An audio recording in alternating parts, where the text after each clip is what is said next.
Rahim. In this lecture, we shall discuss about Introduction to the Universe. Introduction to Universe CSS GSA के syllabus का पहला part physical sciences उसका पहला topic है और ये बहुत इंपॉर्टेंट टॉपिक है. इसकी इंपॉर्टेंस की वजह, अगर आप पास्ट पेपर्स को देखोगे, अब ज़्यादा दूर नहीं जाते, 2018 से 2021 तक के पास्ट पेपर्स आप देखो, आपको वहां पे क्वेश्चंस मिल जाएंगे रिलेटिंग यूनिवर्स. 5 नंबर का सवाल आमतौर पे आता है और ये क्वेश्चन किस तरह से पूछा जाता है कि इंट्रोड्यूस द यूनिवर्स, यूनिवर्स के बारे में different theories about it's expansion, उनको एक्सप्लेन कीजिए.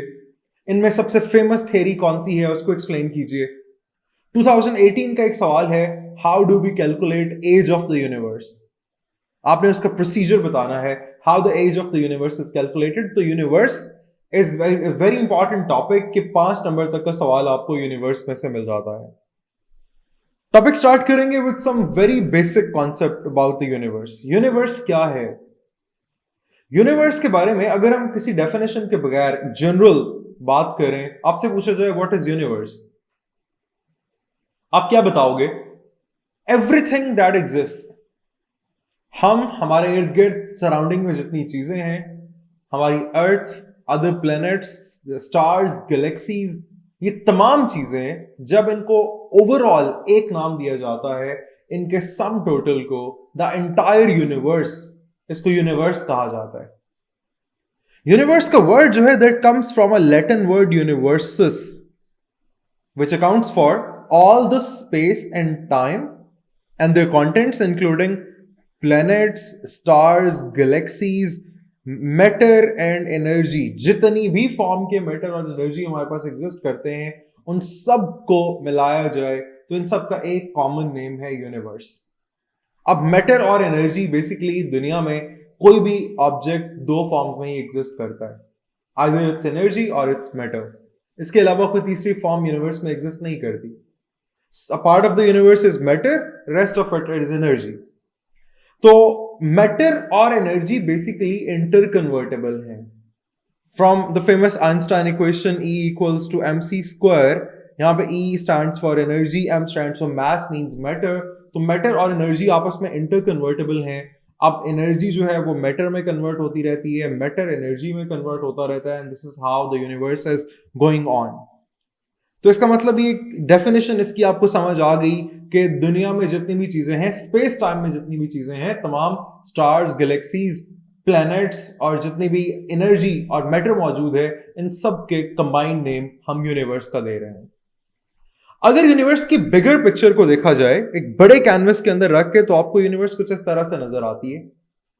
आपको इसका 95% मोस्ट ऑफ इट, यानी 95% ऑलमोस्ट आपको डार्क नजर आएगा और उसके बीच में आपको कुछ डॉट्स स्प्रिंकल्ड नजर आएंगे, ये कुछ ग्लोइंग डॉट्स नजर आएंगे. These all are basically stars and there are billions of stars in the universe. अगर आप यूनिवर्स को इस तरह से देखते हो तो आपको इसमें स्टार्स ग्लो करते हुए नजर आएंगे, आपको कहीं कहीं पे प्लैनेट्स नजर आएंगे और कुछ इस तरह के शेप्स आपको नजर आएंगे. These are called galaxies. तो यूनिवर्स में बहुत सारे बिलियंस ऑफ स्टार्स एग्जिस्ट करते हैं, बिलियंस ऑफ प्लैनेट्स एग्जिस्ट करते हैं एंड सम से बिलियंस ऑफ गैलेक्सीज एग्जिस्ट करती हैं. गैलेक्सी क्या है? Galaxy is basically a huge collection of gas, dust particles, billions of stars and billions of planets and their solar systems. इस तरीके से इसके कॉम्बिनेशन को गैलेक्सी कहा जाता है. अगर हम यूनिवर्स के साइज का अंदाजा लगाना चाहें तो हम यहां से देख सकते हैं कि हमारा earth is one single planet. इसके साइज को देखो. फिर एक सोलर सिस्टम में बहुत सारे प्लैनेट्स हो सकते हैं, फिर एक गैलेक्सी में मिलियंस ऑफ सोलर सिस्टम हो सकते हैं और फिर पूरी यूनिवर्स में बिलियंस ऑफ गैलेक्सीज एग्जिस्ट करती हैं. Some scientist say that there are almost 100 billion galaxies in the universe. अब गैलेक्सी जो है ये बनती कुछ इस तरह से है कि इसके तमाम कॉन्स्टिट्यूएंट्स जो हैं, तमाम स्टार, तमाम प्लैनेट्स और जो भी चीजें इसके अंदर एग्जिस्ट कर रही हैं, उन सबको ग्रेविटी होल्ड करके रखती है. ग्रेविटी का कॉन्सेप्ट यहां पे समझना बहुत जरूरी है क्योंकि साइंस में ग्रेविटी का बहुत ज्यादा डिस्कशन आगे चल के भी होगी. Gravity is basically the force of attraction, ये याद रखिएगा. नॉन साइंस बैकग्राउंड लोगों के लिए इसको हम ज्यादा आसान कर देते हैं। जिस तरह से जमीन हमें अपनी तरफ खींचती है, जमीन किसी भी ऑब्जेक्ट को अपनी तरफ अट्रैक्ट करती है। जब आप ऊपर फेंकते हो तो वापस नीचे खींच लेती है उसको। ये जो फोर्स ऑफ अट्रैक्शन है अर्थ की, that is called its gravity. अब ग्रेविटी क्यों एग्जिस्ट करती है, इसका ओरिजिन आज तक किसी को मालूम नहीं, बट इसे जब हम ऑब्जर्व करते हैं तो हमें पता चलता है कि this is connected with the mass. Gravity का मैस के साथ ताल्लुक है। जितना ज्यादा मैस होगा उतनी ज्यादा ग्रेविटी होगी। फॉर एग्जाम्पल अर्थ की बात की जाए, अर्थ की अपनी एक ग्रेविटी है, लेकिन सन जो है वो अर्थ से बहुत बड़ा है और सन का मैस अर्थ से बहुत ज्यादा है।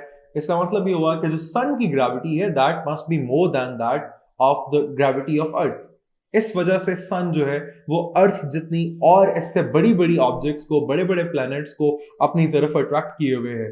और इस अट्रैक्शन की वजह से, इसी ग्रेविटी की वजह से कोई भी प्लैनेट जो है वो अपने स्टार के अराउंड रिवॉल्व कर रहा होता है। तो ये भी आपके लिए एक नया इंफॉर्मेशन हो गया यहां से। फॉर एग्जाम्पल हमारे पास ये सन है और सन के अराउंड स्टार्स, सन के अराउंड प्लैनेट्स मूव कर रहे होते हैं और वो प्लैनेट्स कुछ इस तरह के एलिप्टिकल ऑर्बिट्स में मूव करते हैं इस तरीके से। अब सन जो है वो इस ऑर्बिट के सेंटर पे नहीं होता, ये आपकी इंफॉर्मेशन के लिए बताता चलूं। Sun is not at the centre of the orbit. Sun इस तरह से एक साइड के ऊपर एग्जिस्ट करता है। उसके ऑर्बिट में एक साइड पर डिस्टेंस कम होता है जबकि दूसरी साइड पर डिस्टेंस ज्यादा होता है। दिस एलिप्टिकल ऑर्बिट, और तमाम प्लैनेट्स ऑलमोस्ट इसी तरह के शेप का एक्सिस ऑर्बिट फॉलो करते हैं। तो यहां से हमें पता चलता है कि ये जो अर्थ सन के अराउंड रिवॉल्व कर रही है, इसके सन के अराउंड रिवॉल्व करने की जो रीजन है that is the gravity of sun. Sun इसे अपनी तरफ खींच रहा है और उस वजह से वो सन के अराउंड मूव कर रही है। Our Milky Way galaxy has supermassive black hole in the middle. अगर आपने मिल्की वे गैलेक्सी के ऊपर हम एक पूरा अलग लेक्चर डिस्कस करेंगे जिसमें हम इसकी स्ट्रक्चर को डिस्कस करेंगे, इसके अंदर कौन से सोलर सिस्टम्स हैं, हमारा सोलर सिस्टम जो है उसके अंदर कितने प्लैनेट्स हैं और किस तरह से मूव करते हैं, इसके ऊपर हम एक सेपरेट पूरा लेक्चर डिस्कस करेंगे। बट फॉर नाउ जो आपके पास मिल्की वे गैलेक्सी है उसके सेंटर पे एक बहुत बड़ा ब्लैक होल है। अब ब्लैक होल के पास भी एक ग्रेविटी होती है and it has immense amount of gravity. Black hole के ऊपर भी हमारा एक अलग लेक्चर होगा जिसमें आप ये समझोगे कि ब्लैक होल की ग्रेविटी किस तरह से आती है। लेकिन यहां पर्पस सिर्फ ग्रेविटी को अंडरस्टैंड करना है कि ब्लैक होल के पास इमेंस अमाउंट ऑफ ग्रेविटी है जिसकी वजह से पूरी की पूरी मिल्की वे गैलेक्सी के तमाम ऑब्जेक्ट्स इसकी ग्रेविटी की वजह से इसके अराउंड रिवॉल्व कर रहे हैं। Some scientist think that there are almost 100 billion galaxies in the universe. तो इससे आपको यूनिवर्स के साइज का अंदाजा हो जाता है।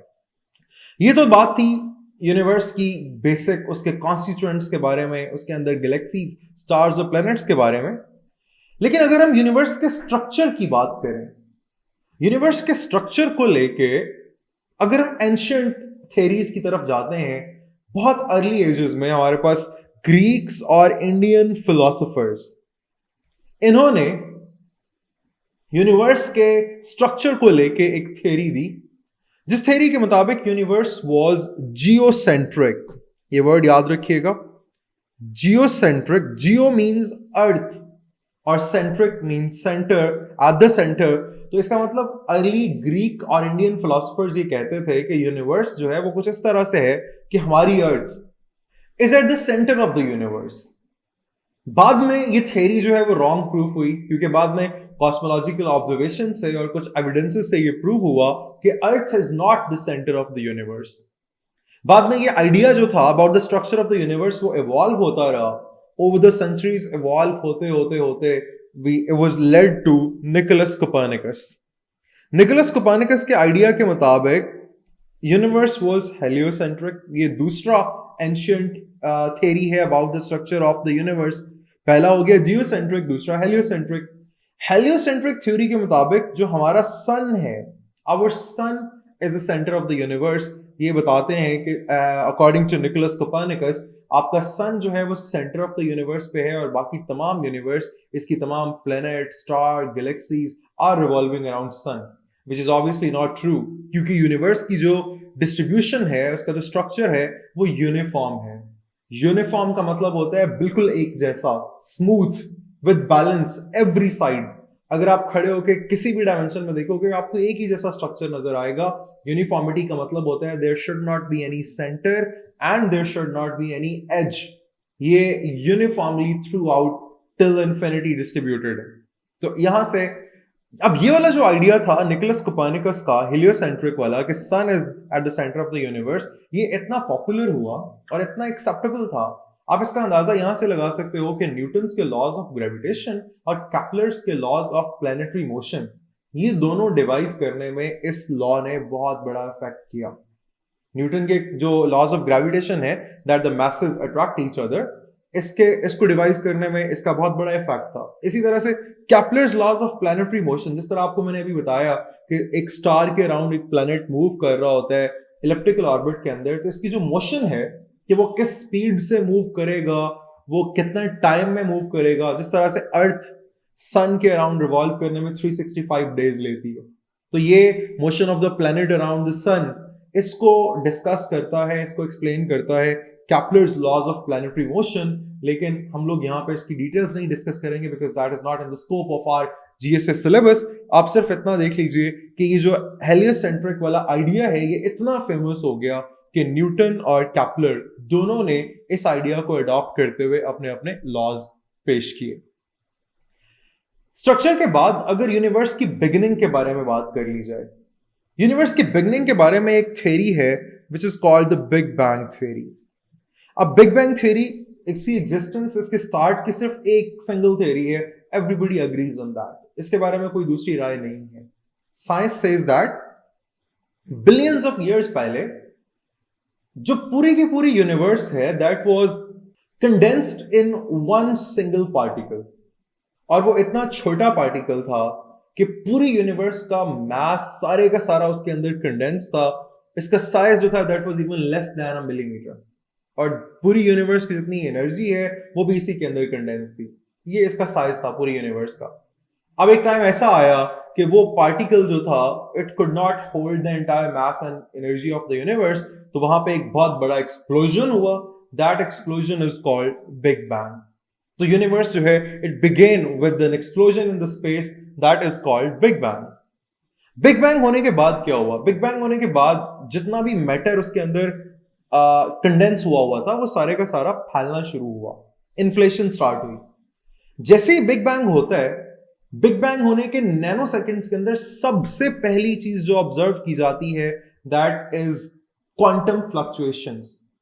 क्वांटम फ्लक्चुएशंस आपके लिए एक नया नाम होगा, बहुत सारे ऐसे लोग जो नॉन साइंस बैकग्राउंड से हैं उनके लिए मैं बता दूं, quantum fluctuations is defined as some random distribution of energy. देखो जब धमाका हुआ है तो धमाके से एनर्जी रैंडमली डिस्ट्रीब्यूट हो जाएगी, पूरी स्पेस में फैल जाएगी इधर उधर, इसकी कोई स्पेसिफिक डिस्ट्रीब्यूशन नहीं होगी। So that random distribution of the energy in the space that is called quantum fluctuations. Quantum fluctuations के बाद फिर आहिस्ता आहिस्ता पार्टिकल्स बनना स्टार्ट हुए, उसके बाद स्टार्स गैलेक्सीज बने, अभी हम उस चीज को देखेंगे। लेकिन बात यह है कि वो जो पार्टिकल्स बन रहे थे, वो पार्टिकल्स बन क्यों रहे थे? उनकी वजह भी ग्रेविटी थी। ग्रेविटी ने क्या किया? Gradually Drew the matter together. जो मैटर उस पार्टिकल में से निकल के स्प्रेड होना शुरू हुआ ग्रेविटी की वजह से, क्योंकि gravity attracts the messes. If that is a matter, तो मैटर के पास मैस है तो इसका मतलब उसके पास ग्रेविटी होगी। ग्रेविटी की वजह से उसने एक दूसरे के पास आना शुरू हुए मैसेस, एक दूसरे के साथ मिलते गए, इलेक्ट्रॉन्स बने, प्रोटॉन्स बने, न्यूट्रॉन्स बने, फिर उनके मिलने से एटम्स बने, एटम्स के मिलने से एलिमेंट्स बने, एलिमेंट्स से मिलके फिर स्टार्स, प्लैनेट्स, गैलेक्सीज, ये सारी चीजें बन गई। अगर हम इसको पिक्टोरियली देखना चाहें तो कुछ इस तरह से देख सकते हैं। ये आपके पास यूनिवर्स की पिक्चर है, और अगर आप ये पिक्चर ड्रॉ कर सको अपने पेपर के अंदर यूनिवर्स का आर्टिकल लिखते हुए, तो इससे एक बहुत अच्छा इंप्रेशन डेवलप होगा और आप मार्क्स आपके फिर ज्यादा आ सकते हैं। लेकिन अगर आपको सही पिक्चर ड्रॉ करनी आती है, आप गलत पिक्चर ड्रॉ नहीं करके आ सकते। If you can draw that, अच्छे तरीके से आपको रेलेवेंट पिक्चर ड्रॉ कर सकते हो, it will create a good impression. अब हम इस एक पिक्चर की मदद से पूरे यूनिवर्स को अंडरस्टैंड करने की कोशिश करेंगे। At this point in space, जब बिग बैंग होना था, बिग बैंग होने से पहले entire mass and energy of the universe was condensed in one single particle suppose कीजिए वो इस जगह पे था, यहां पे, दैट इज द पार्टिकल। अब एक टाइम ऐसा आया जब it could not hold the entire mass and energy of the universe, तो इसके अंदर एक एक्सप्लोजन हुआ यहां पे इस तरह से। उस एक्सप्लोजन की वजह से, उस धमाके की वजह से इसके अंदर जितना भी मैटर था वो सारे का सारा स्प्रेड होना स्टार्ट हो गया, इर्द गिर्द फिजा में फैल गया, स्पेस में फैल गया। The very first thing that was observed after big bang, हमने बात की, that was quantum fluctuations. Quantum fluctuations के बाद almost 375,000 years after the Big Bang, after glow light pattern develop हुए, वो वाले लाइट पैटर्न जिनको आज हम कॉस्मिक रेडिएशंस की फॉर्म में ऑब्जर्व करते हैं, ये तब से स्पेस में ट्रैवल करते हुए आ रहे हैं। और स्पेस की वास्टनेस का अंदाजा आप यहां से लगा सकते हो कि 14 बिलियन ईयर्स लगे हैं उन रेस को अर्थ तक पहुंचने में। इससे आपको अंदाजा लगा, हालांकि light travels at a large speed, light से ज्यादा किसी चीज की स्पीड नहीं है दुनिया के अंदर, तो लाइट इतनी हाई स्पीड से मूव करने के बावजूद it took it 14 billion years to reach Earth. तो आज हम अर्थ के ऊपर, आपने अक्सर नासा में सुना होगा, आपने अक्सर टीवी पे सुना होगा कि कॉस्मिक रेडिएशंस, बैकग्राउंड रेडिएशंस उनको कहा जाता है, जो कि स्पेस में आ रही हैं और वो अर्थ तक पहुंच रही हैं, these were called the afterglow light pattern. और ये 375,000 years after big bang produce हुए। और उसके बाद देयर वर डार्क एजेस।